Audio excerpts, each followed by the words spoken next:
Kali ini saya akan berbagi kisah nyata tentang memelihara tuyul. Kesaksian beberapa orang tentang memelihara tuyul pun masih menjadi hal yang tabu dalam masyarakat kita.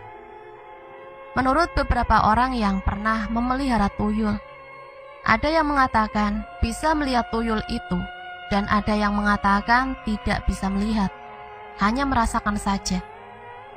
Terlepas dari semua itu, mungkin reaksi setiap orang berbeda-beda saat memelihara tuyul. Kembali lagi kepada diri mereka masing-masing yang pernah memelihara tuyul dengan berbagai alasan tertentu.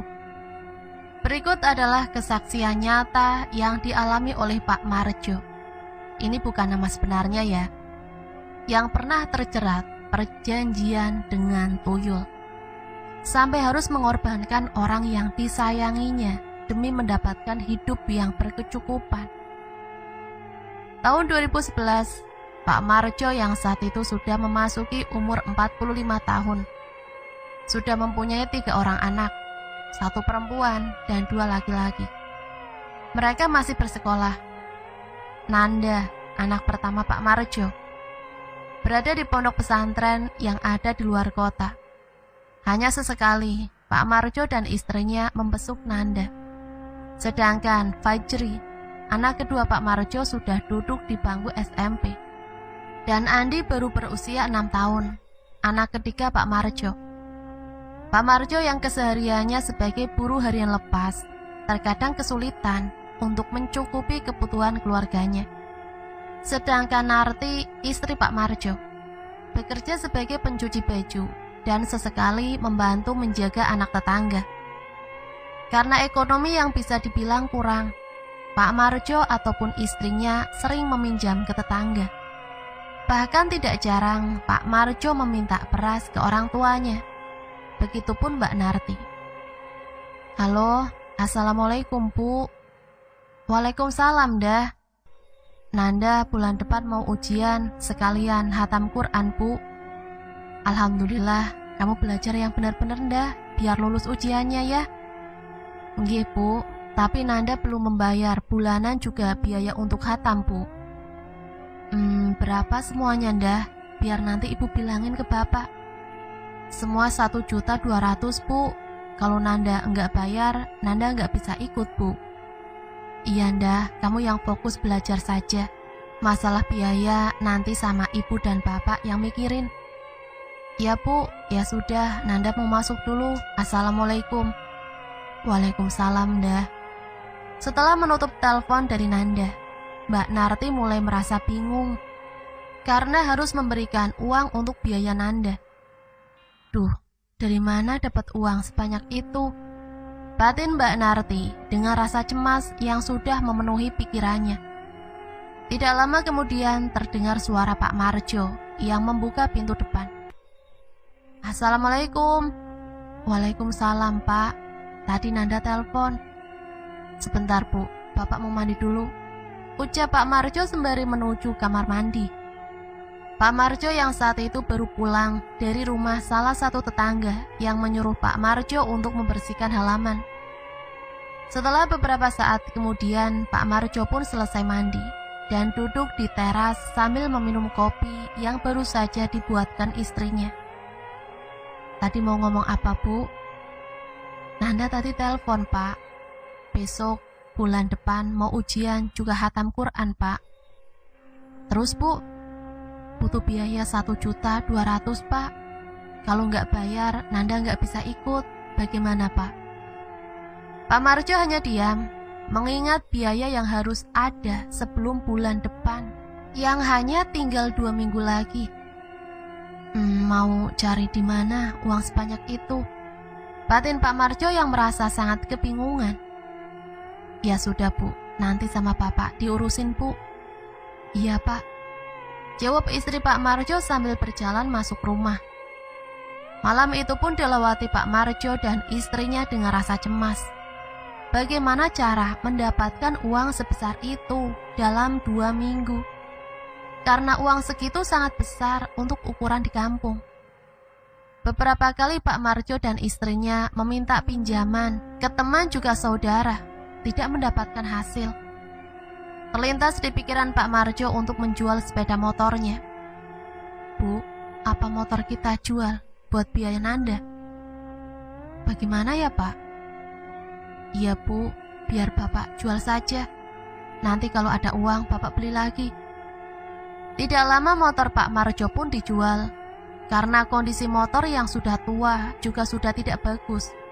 Jadi hanya laku 2 juta. Uang hasil penjualan motor langsung dikirim ke Nanda agar dapat ikut ujian dan hatam Quran. Karena kendaraan satu-satunya sudah dijual, Pak Marjo pun harus berjalan kaki kemana-mana. Dan kalau mendesak, baru meminjam motor milik tetangga.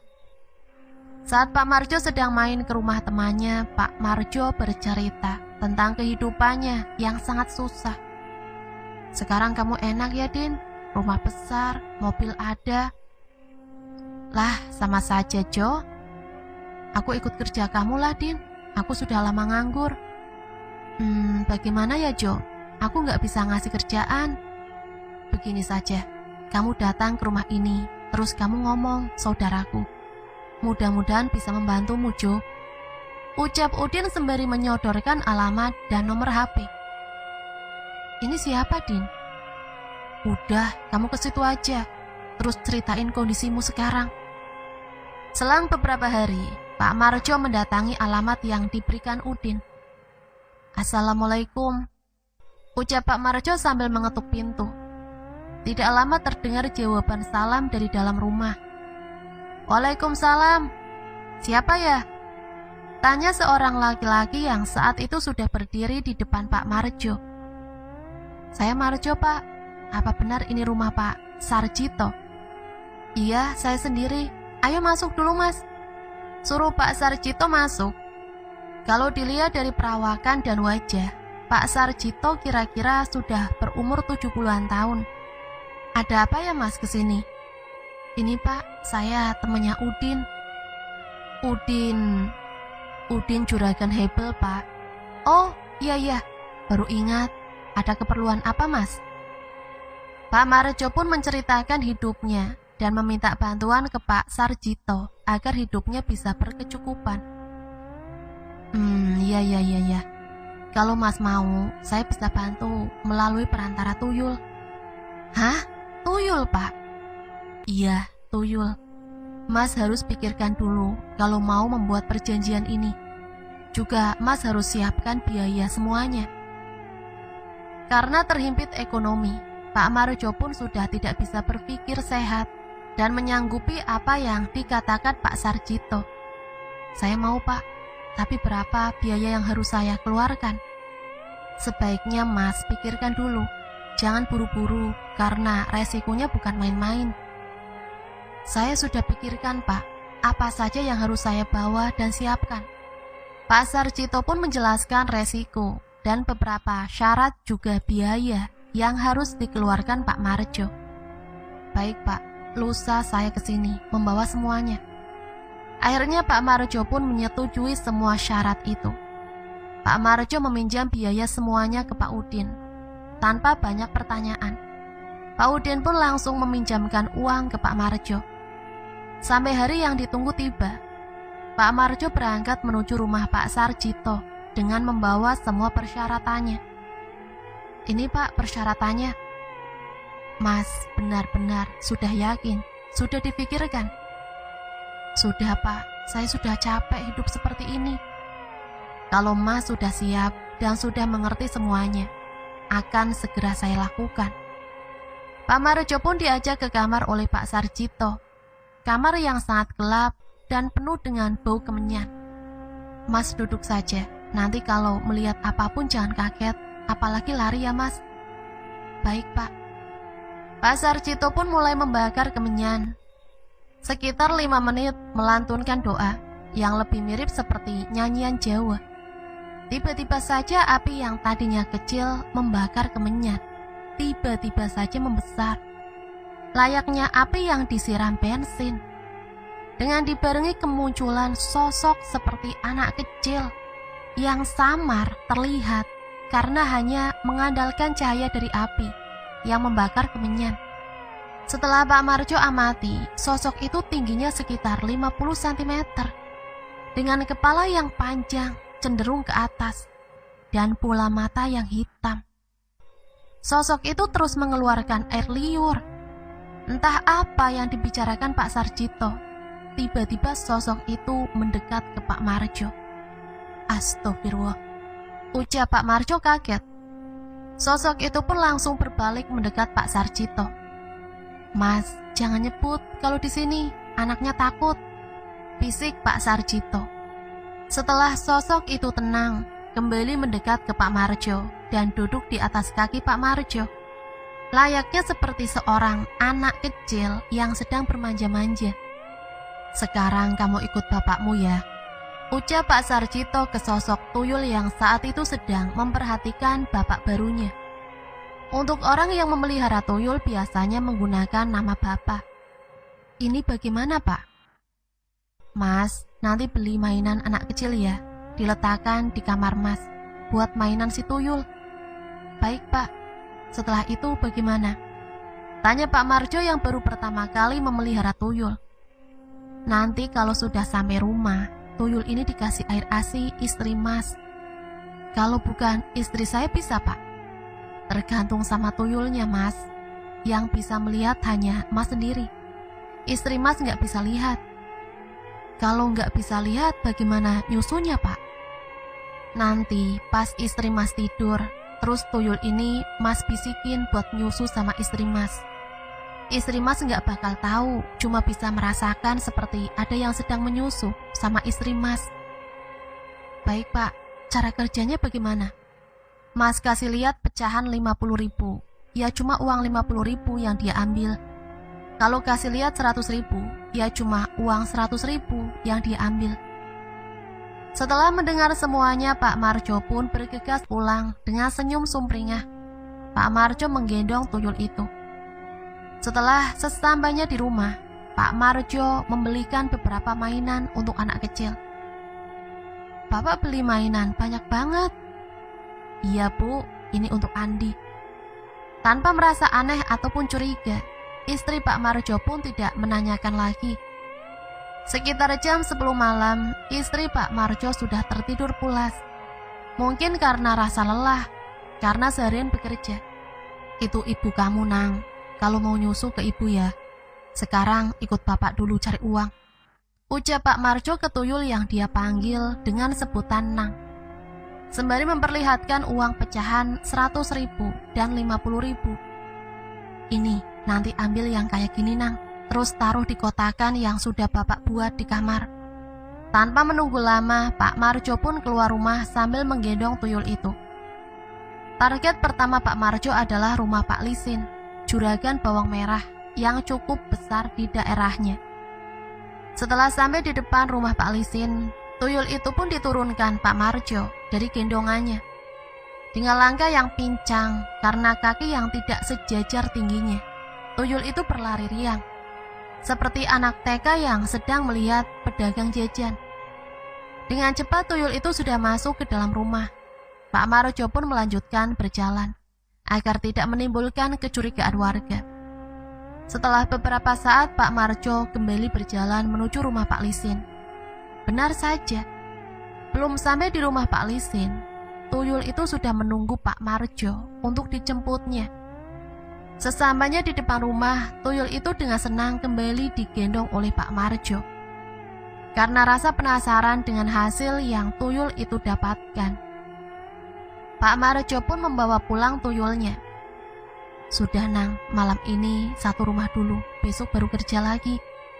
Sesampainya di rumah, Pak Marjo menurunkan tuyul itu di samping istrinya yang sedang tidur pulas.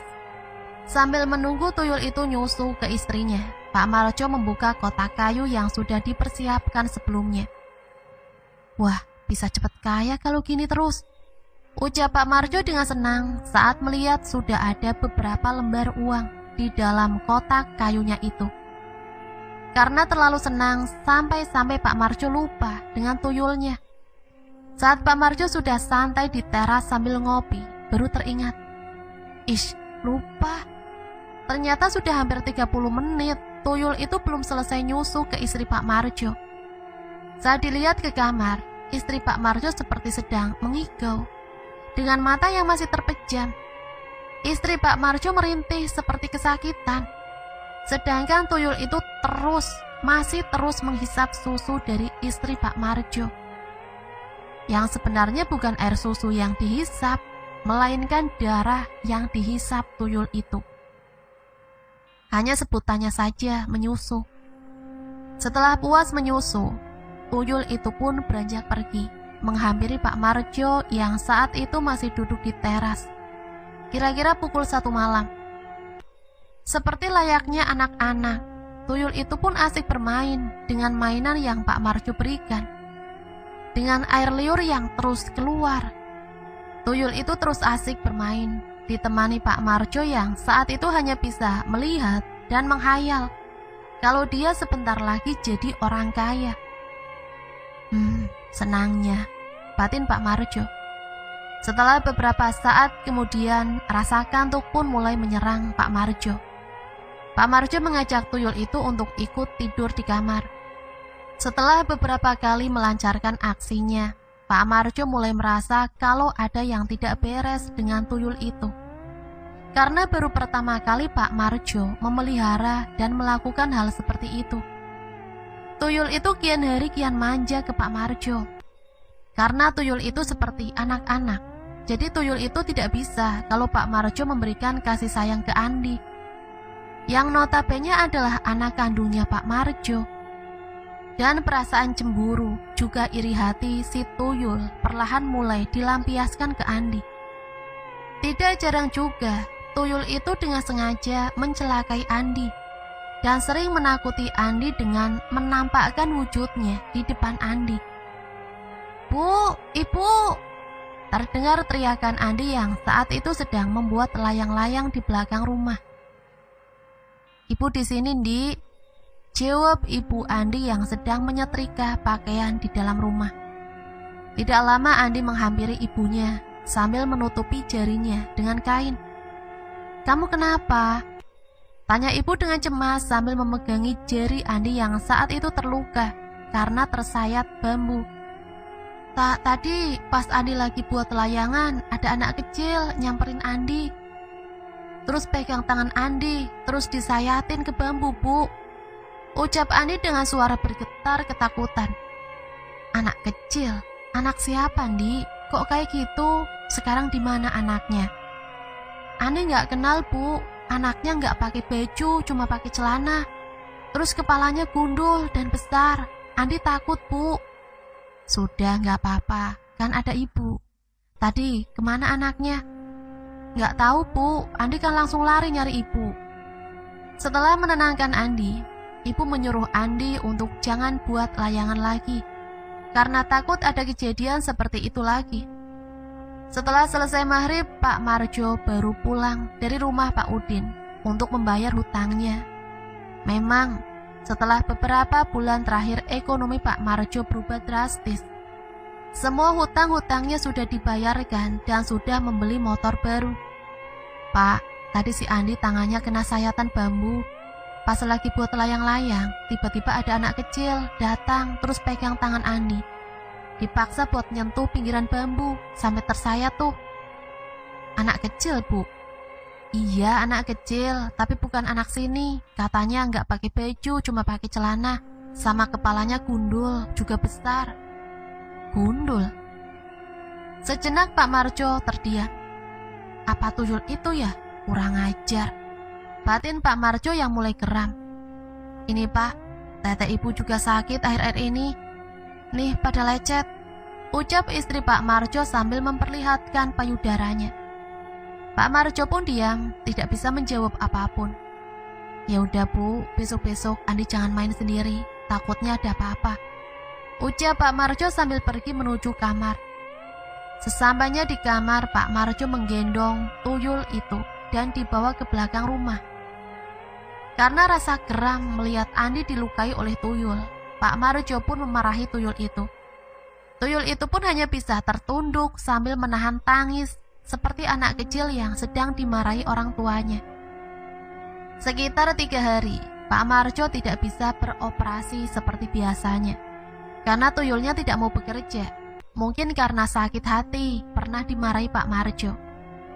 Setelah Pak Marjo membujuk tuyul itu dan memberikan permen, juga mainan baru, akhirnya tuyul itu pun mau bekerja kembali.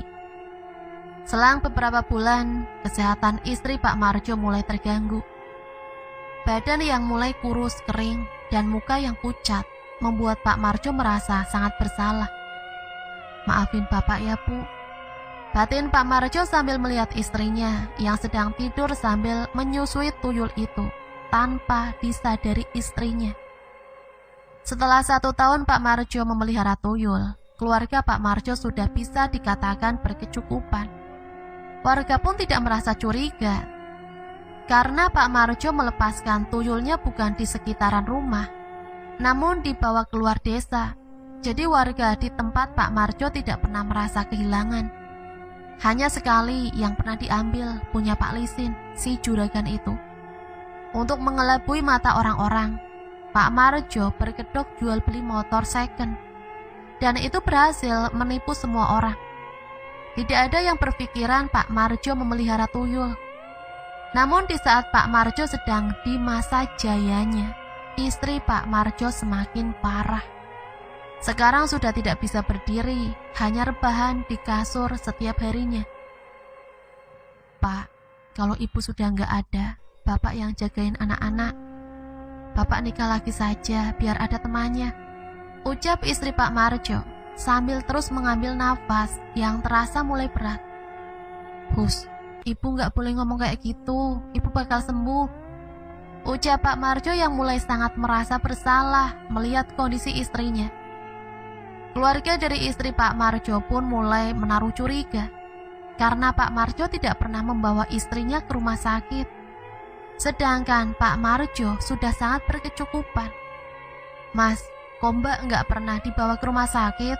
tanya Saring, adik dari Mbak Narti, yang sudah mulai curiga ada yang tidak beres dengan penyakit mbaknya itu.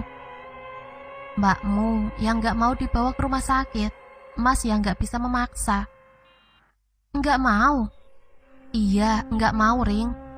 Dengan tatapan sinis, Saring pun beranjak pulang. Karena tadi sedang melihat kondisi mbaknya yang mulai memprihatinkan. Sesampainya Saring di rumah, Saring pun mengumpulkan keluarganya dan berencana memanggil orang yang bisa mengerti hal-hal seperti itu.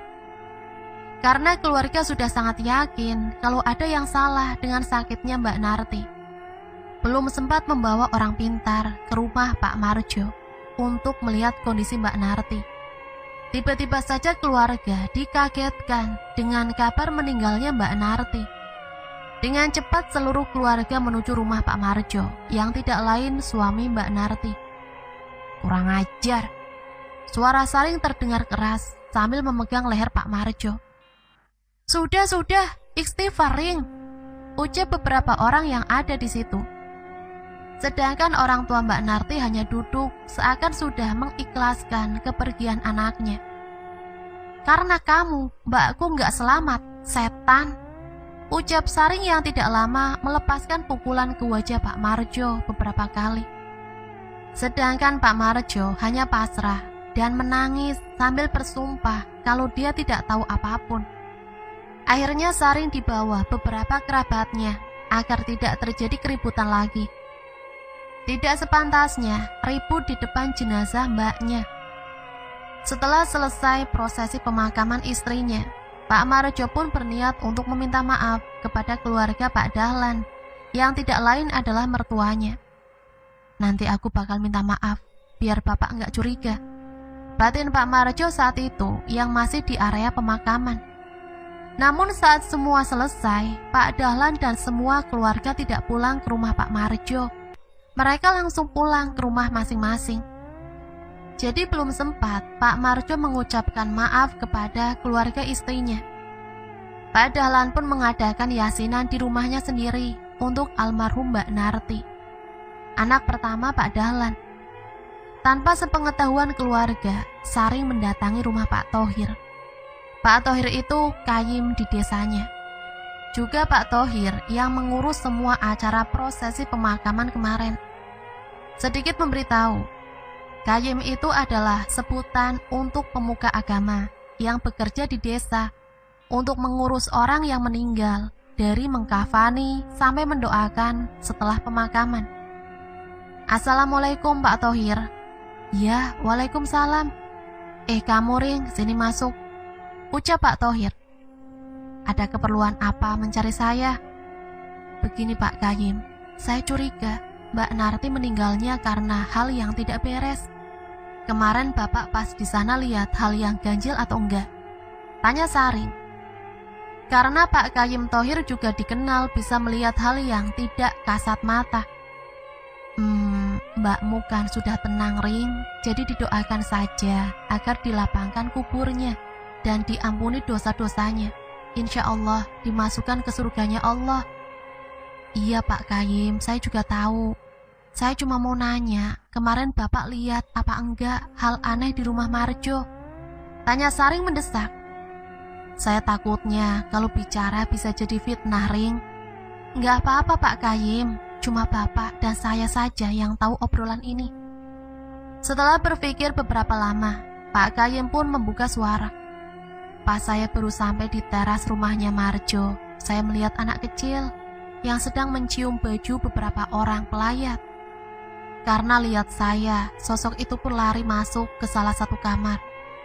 Saat jenazah mau disolati, juga anak itu mengintip-ngintip di kamar yang tengah itu. Anak kecil Pak, manusia atau? Menurut saya itu sebangsa jin. Ya kalau orang-orang bilang namanya tuyul. Benar kan? Aku sudah curiga sama Marjo sialan itu. Masa mbakku setahun terakhir terus ngedrop, badannya kurus kering. Sialan Marjo. Sudah Ring, ikhlaskan mbakmu. Iya Pak Qayyim, saya ikhlas. Tapi saya bakal ngasih pelajaran Marjo. Berarti benar kan Pak, kematian mbakku nggak beres? Begini Ring, kematian kan sudah ditakdirkan sama Allah. Mungkin dengan cara seperti itu mbakmu meninggal. Semua sudah ketetapan Allah Ring. Iya Pak Karim. Iya terima kasih Pak. Obrolan ini hanya saya yang tahu. Kalau seperti itu saya pamit pulang Pak. Ya sudah, kamu yang ikhlas. Hati-hati di jalan. Sepulang dari rumah Pak Qayyim, Saring langsung mendatangi orang pintar yang ada di desa sebelah. Namanya Pak Bagio. Bisa dibilang sesepuh desa, juga terkenal sebagai dukun di daerah itu.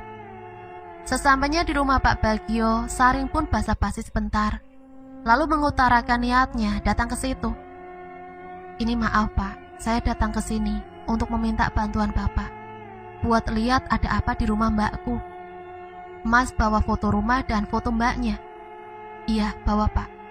Saring pun mengeluarkan ponselnya untuk menunjukkan foto rumah dan mbaknya. Setelah Pak Bagio melihat foto itu, Pak Bagio terdiam sesaat sambil menundukkan kepala. Maaf Mas, ini mbaknya baru meninggal ya? Tanya Pak Bagio yang langsung membuat Saring heran. Dari mana dia tahu kalau mbakku baru saja meninggal? Batin Saring. Seakan Pak Bagio mendengar batin Saring. Tidak usah heran Mas, ucap Pak Bagio sambil tersenyum. Iya Pak, namanya Narti, baru 4 hari ini meninggal. Iya ya. Menurut penglihatan saya, rumah ini ada tuyulnya Mas. Dan mbak itu sudah jadi korban tuyul. Hah? Korban tuyul bagaimana Pak?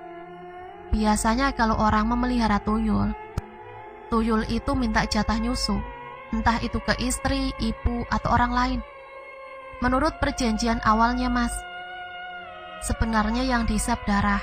Jadi lambat waktu orang yang dihisap oleh tuyul akan kurus kering sampai meninggal. Iya, benar itu Pak. Mbakku juga setahun terakhir ini sakit, badannya kurus kering. Bagaimana cara menghentikan ini Pak? Maksud Mas? Maksud saya mau nangkep tuyul itu Pak. Saya minta bantuan Bapak. Besok malam Mas kesini, terus bawa semua yang saya minta, ujar Pak Bagio sambil memberikan tulisan beberapa keperluan yang harus dibawa. Baik Pak, besok saya kesini lagi. Sekarang saya mau pamit pulang buat mempersiapkan semua. Setelah Saring mendapatkan barang yang diperlukan, Saring pun sudah mulai lega. "Awas kamu Ju, biar tahu rasa," ucap Saring dengan penuh emosi. Keesokan malamnya, Saring membawa semua ke rumah Pak Bagio. "Ini Pak, semua yang Bapak minta sudah ada." "Baik Mas, akan saya kerjakan." "Mas tetap di situ, tapi jangan ada suara ya, lihatin saja." Saring pun mengangguk, tanda mengerti. Tidak lama Pak Bagio membakar kemenyan dan dupa, terus menaruh batang kayu seukuran jempol tangan yang tengahnya berlubang. Tidak lama setelah itu, tiba-tiba saja terdengar suara anak kecil, seperti menjerit kesakitan, dibarengi dengan angin yang cukup kencang, berhembus di ruangan itu. Tiba-tiba terdengar suara ledakan cukup keras, dan kayu yang tadi terlempar bersama dengan suara ledakan itu. Pak Bagio lalu mengambil kayu itu dan membungkusnya dengan kain. "Ini sudah saya kurung tuyulnya Mas. Apa Mas mau melihatnya?" "Enggak Pak, saya enggak berani." "Ini Mas, nanti disebarin di teras rumah mbaknya, ya Mas. Enggak sampai sebulan, Mas bakal tahu apa yang akan dialami pemilik rumah." "Baik Pak, terima kasih sudah membantu Pak." Setelah selesai menangkap tuyul itu, Saring bergegas menuju rumah Marjo dan menaburkan garam bercampur beras kuning di halaman rumah. Benar saja, setelah kurang lebih 10 hari, tanpa sebab rumah Pak Marjo terbakar dan hanya menyisakan bangunan dapur yang memang terpisah dari rumah. Akhirnya anak-anak Pak Marjo dipindahkan ke tempat mbahnya, Pak Dahlan, dan Pak Marjo menempati dapur yang tidak ikut terbakar. Lambat hari, kesehatan Pak Marjo pun menurun. Tiba-tiba saja Pak Marjo menjadi lumpuh, dan barang-barang di rumahnya juga ludes terbakar. Jadi tidak ada yang bisa dijual untuk mengobati kelumpuhannya itu. Saring pun merasa sangat puas melihat Marjo yang sudah seperti gelandangan. Keluarga Pak Dahlan pun tidak ada yang memberikan belas kasihan dan membiarkan menantunya itu hidup kesusahan. Semua anak-anak Pak Marjo sudah diasuh oleh Pak Dahlan, yang notabene adalah mbah atau kakek untuk anak-anak Pak Marjo. Rumah Pak Marjo pun sebenarnya masih ada, namun sudah tidak terawat. Masih sama kondisinya seperti pertama terbakar. Anehnya, sudah beberapa kali mau menjual tanahnya beserta rumah. Tidak pernah ada yang mau membayar, bahkan dengan harga murah sekalipun. Sedangkan keluarga Pak Marjo sendiri juga membiarkannya, karena merasa kecewa dan malu dengan ulah Marjo. Yang lama-kelamaan, warga mengetahui kalau Pak Marjo dulu memelihara tuyul. Entah siapa yang menyebarkan berita itu. Sampai cerita ini diupload, sosok Pak Marjo yang sekarang sudah mulai menua, dengan keadaan lumpuh, sering berada di pinggir jalan di desanya, untuk sekedar mengharap belas kasihan orang, dan untuk makan. Biasanya warga sekitar memberikan makanan ke Pak Marjo. Entah apa yang terjadi di antara kedua keluarga itu. Yang ada semuanya seperti tidak mengharapkan Pak Marjo. Nah, itulah akhir cerita yang bisa Mimin bagikan. Semoga kita dapat mengambil pelajaran ya di cerita ini. Apapun yang berhubungan dengan setan, jin, itu akan berakhir dengan fatal. Semoga teman-teman semua bisa terhibur ya. Sampai di sini Mimin pamit undur diri. Mohon maaf apabila banyak salah kata. Akhirul kalam, wassalamualaikum warahmatullahi wabarakatuh.